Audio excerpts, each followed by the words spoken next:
What up everybody and welcome back to King Creeps, where we react to all things creepy and scary. This is your boy Angel here once again with another one, about to react to another video by our boy, our friend, our homie, our amigo, our compadre, Mr. Ballin'. Yes, the amazing storyteller. If you never heard of him, go check him out, go subscribe to his channel, check out his stories. It's amazing. He has a podcast. It's just, he's top of the line, you know what I'm saying? Top of the line. So guys, listen, I'm ready to listen to this story. The thumbnail has a clown in it, so if this story's about clowns, we already know it's gonna be creepy because clowns are just creepy. They're weird, they're awkward. If you're a clown, sorry, that's what you are. So guys, listen, I'm ready, I'm excited. If you can, please remember to subscribe, like, share, hit the notification button, click on all so you can see all the videos we post. We're close to getting 400 subscribers. Pretty close, pretty close. 6 more to go. So if you can help me out, do that. Get your popcorn, get everything ready, because we're about to enjoy ourselves listening to one of Mr. Ballen's stories. So yeah, let's get into this video. So you guys ready? All right, I'm ready, I'm excited. I know that was weird. Okay, let's get into it. There are a handful of images that periodically make the rounds on the internet because they're so shocking and horrible looking that most people assume they are fake, but they're not. Today, I'm going to tell you a wild story that is the background to one of those photos. And then at the end, I will show you this totally bizarre and shocking photo. But before we get into that story, if you're a fan of the strange, dark, and mysterious delivered in story format, then you've come to the right place because that's all we do, and we upload once a week. So if that's of interest to you, please wire the like button's bedroom lights to turn on every time the like button gets in bed. Also, please subscribe to our channel and turn on all notifications so you don't miss any of our weekly uploads. Like I said, go check out his channel, subscribe. You're gonna enjoy the story, and subscribe to mine too. Help your boy out. Okay, let's get into today's story.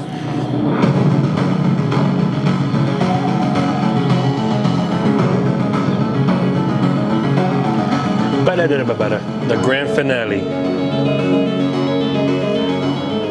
On September 12th, 1916, residents of the little mining town called Kingsport, Tennessee, left their homes and packed the main street. Because on this day, a traveling circus called Sparks' World Famous Shows was coming to town. The performers in this traveling circus were going to put on a big parade and then end it with a traditional... You can't tell me that clown doesn't look like he's up to something evil. I'm just saying. I'm probably judging the dude, but he looks evil. Circus act. This was going to be the most exciting and biggest event that had ever happened in Kingsport. Kingsport was not an affluent place. Most people lived in tents instead of homes, and many of the roads were mud. And so they were really desperate for something fun and exciting to happen. By around noon, all the residents who were lining the main street began hearing the sound of music off in the distance. And then from around the corner came clowns who were banging cymbals and blowing on kazoos. And then there were acrobats and dogs painted. I used to have a kazoo when I was a little kid. It was a weird sound, I don't know. I didn't know what the point of it was, but if you ever used a kazoo in your life, because if you're like, I don't know if they still make them. Do they make them? I don't know. But if you ever used a kazoo in your life, comment down below and let me know if it was an instrument that you enjoyed playing. I just thought it was weird. Different colors, and there were men juggling and walking on stilts and walking upside down. There were horses and lions and trained sea lions. I mean, this parade was a total spectacle, and the residents of Kingsport loved it. They were screaming and cheering with excitement. But the most exciting part of this parade were the elephants. There were 5 of them, and they were at the front of the parade, and they each had their... It's crazy, because you can notice on the top of the screen, he mentions if the photo is from like the actual photo or is not a real photo. So this one is a real photo of the Sparks Circus parade. So the thing that they actually have photos of this parade or this circus coming into the town, even though this was like in the 1920s, that's pretty cool. But I like seeing things like this, things that has to do with history. So yeah, pretty dope. So look out for that. He always let you know if it's a real picture or if it's not. Trunks wrapped around the other elephant's tail, so they were walking in a line. And the elephant at the very front of these 5 elephants was very clearly the star of the show. Her name was Mary, and the owner of the circus, whose name was Charlie Sparks, advertised Mary as being the largest living land animal on Earth. She weighed more than 5 tons, which is 10,000 pounds, and Charlie had had her since she was a baby, and he had taught her many tricks. She could stand on her head, she could play 25 songs on a trumpet, and she could throw a baseball. Charlie loved Mary like she was his child, And Charlie knew that Mary was really his ticket to real success. At this time in America, there were lots of other traveling circuses that Charlie had to compete with, and generally speaking, Charlie's circus was on the smaller side. And so this was frustrating for Charlie because he was always trying to find new ways to grow his circus and make it more fun and enjoyable, but a lot of his efforts didn't really work out.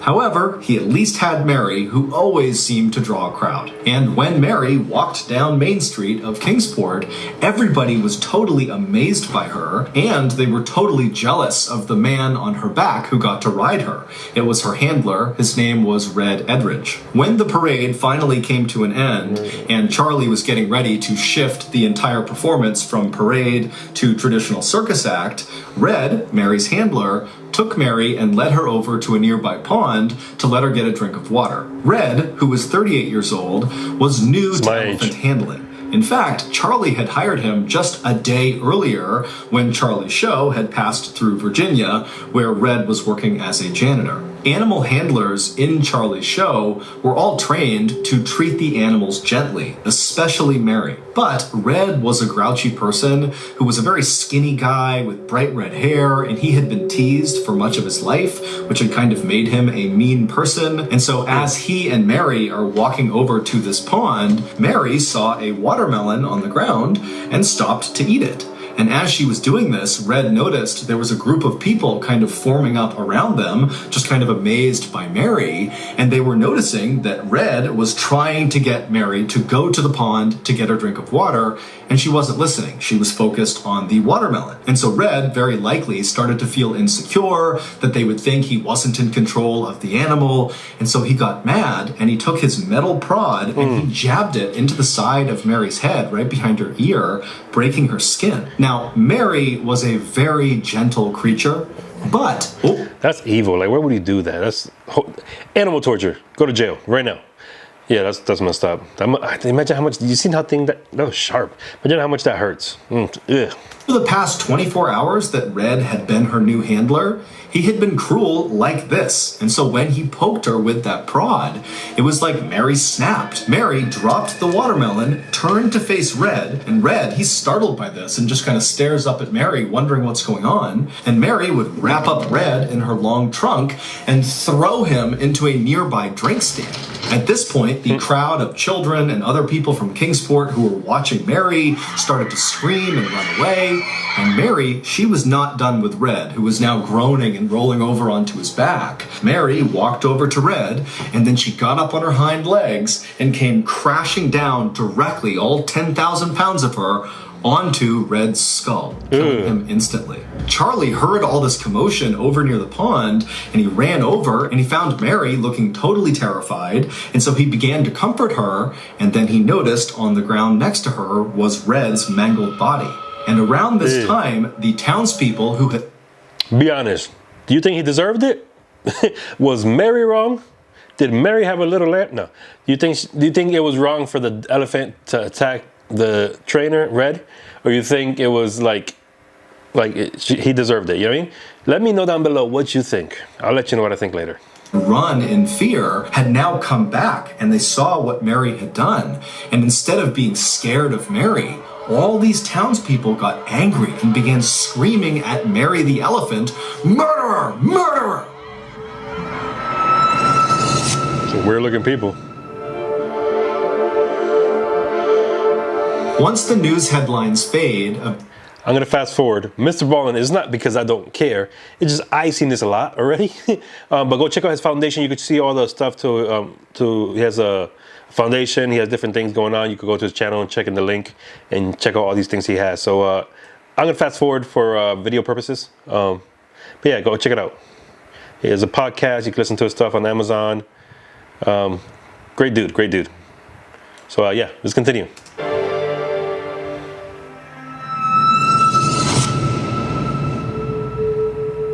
This was, of course, a worst-case scenario for Charlie just from a business perspective, because Mary was the star of his show, and she had just very publicly killed her handler. In the hours after Red's death, news of murderous Mary began spreading around town and to other towns nearby, and before long there was a mob of people trying to kill Mary who had to be held back, and then also the sheriff of Kingsport at some point came up to Mary and fired his gun at her, but Mary was so big and her skin was so tough, the bullets did not penetrate. Also, within hours of Red being killed, the town that Charlie and his circus were supposed... First of all, this is none of these people's business. Go back home, let the guy take care of what he needs to do, and just let the elephant alone. He was protecting himself. If the people that were there seeing what he did, they understand why the elephant reacted the way it reacted. So, yeah, some people are nosy, man. Supposed to go to next sent word that they were not allowed to come if Mary was going to be with them. Charlie knew that at this point, even though Mary had been the star of his show, that if he didn't get rid of her, he would be out of business. He'd be financially ruined.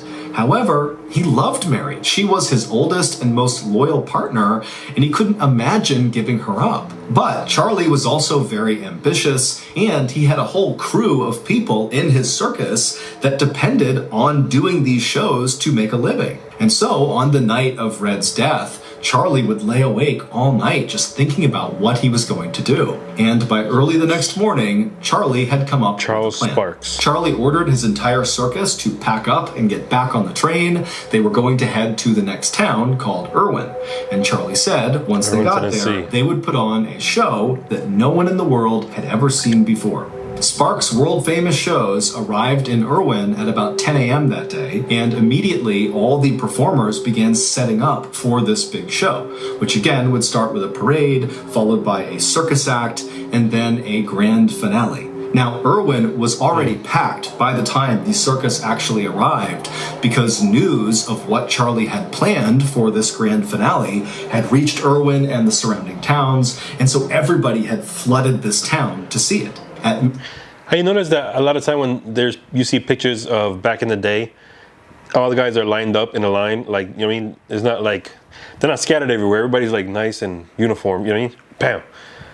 And you don't see guys dressing like this nowadays at all, unless you're like a businessman, but they dressed very fancy back in the day. Midday, Charlie's team was ready, and they began the parade, but Mary was not a part of the parade. Instead, she was chained up inside of the main circus area where the circus act would take place after the parade ended. And when the parade ended, it put on the circus act right around Mary, but Mary was not unchained. She was left in the middle of the circus, just kind of standing there, not sure what to do. She kind of swayed around with the music and trumpeted a few times, but she was confused and no one really knew what she was doing there. And then finally, the main circus act came to an end, and most of the performers went back into their tents. And at this point, all of the crowd who had been watching this circus began making their way over to the railroad yard. At the same time, Charlie...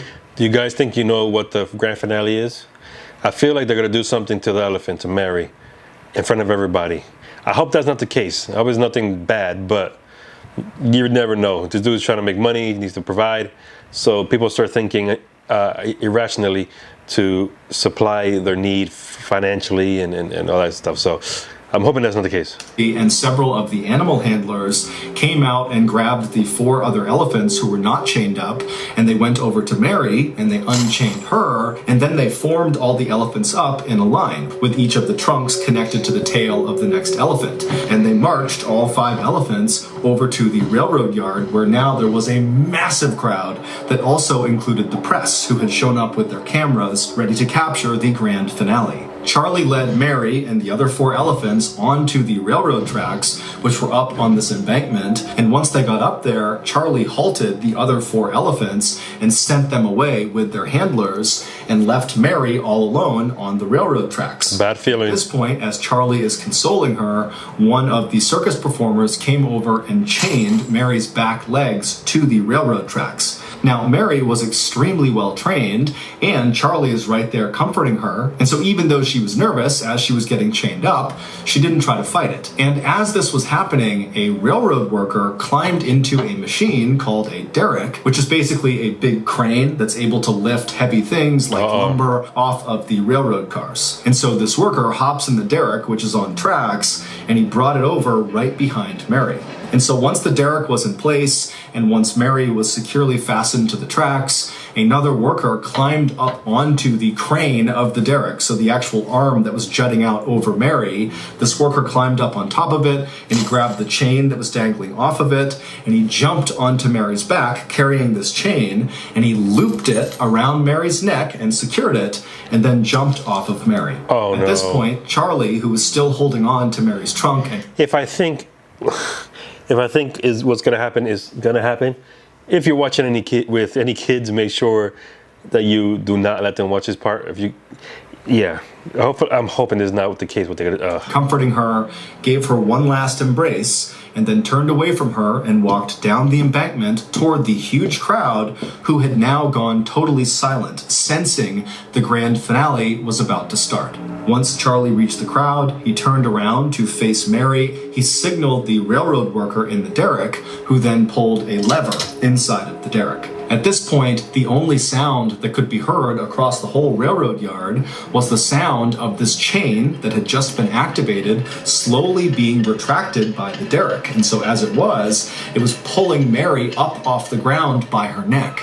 And so as it tightened around Mary's neck, and she realized she couldn't go anywhere because she's anchored to the tracks by her back legs, she began to panic, and she kept looking over at Charlie and trumpeting, trying to get someone to help her, but no help came. And eventually the derrick tightened so much that it lifted Mary's front legs off the ground, and her back legs were still on the ground. And so with one last look over at Charlie, she let out a trumpeting call, and then her back legs left the ground, and she went silent. And she was hung there until she died. Mary's public execution was Charlie's big grand finale. That's horrible, man. That's crazy that somebody would do that, but especially something that it wasn't her fault. If it wasn't the fact that the handler Red didn't do this to her, like poke her, she would have never acted the way she acted. That's crazy. And this is the actual photo, real photo of Mary during the grand finale. That's sad. That's so sad. To this show. He had killed off this murderous elephant in an effort to appease the masses and save his circus business. And it did work. His circus continued to grow for a number of years. I mean, lots of people were interested in coming to see whatever he was doing because of the infamy around Mary. But after killing Mary, Charlie was never the same. He would actually retire early and then die in 1944. Today, Erwin, Tennessee is still known as the town that hung the elephant. That's so sad. So that's going to do it. If you enjoyed today's story, be sure to check out our podcast. That was sad. That was so sad. So guys, that was the end of the video. There's something we do. We call it the Scarometer. Obviously, this is not a scary story. It's more of a sad story. So the rating today is to be more how interesting the story was to you. Yeah, because it was a sad story. That's crazy. I was actually disappointed to hear that. But I'm gonna rate the video, what I thought about it, you know, and the information that Mr. Ballin gave and all that stuff. So I'm gonna give it an 8. It was a crazy story. It was great to hear. I'm sad what happened, but life continues. This was a long time ago, you know, so can't change what happened. So. If you can, comment down below, let me know what you give it. I give it an 8 for the story. Like I said, I love how Mr. Ballin tells the story. He makes you feel like you're there, like you're part of it. It feels like a movie. I could picture every detail in my head. So, guys, I hope you enjoyed it. If you can, please remember to subscribe, like, share, hit the notification button, click on also to see other videos we post. We got another video coming out on Friday, so look out for that. And remember, man, if it's creepy or scary, we'll watch it. See you on the next one. Deuces.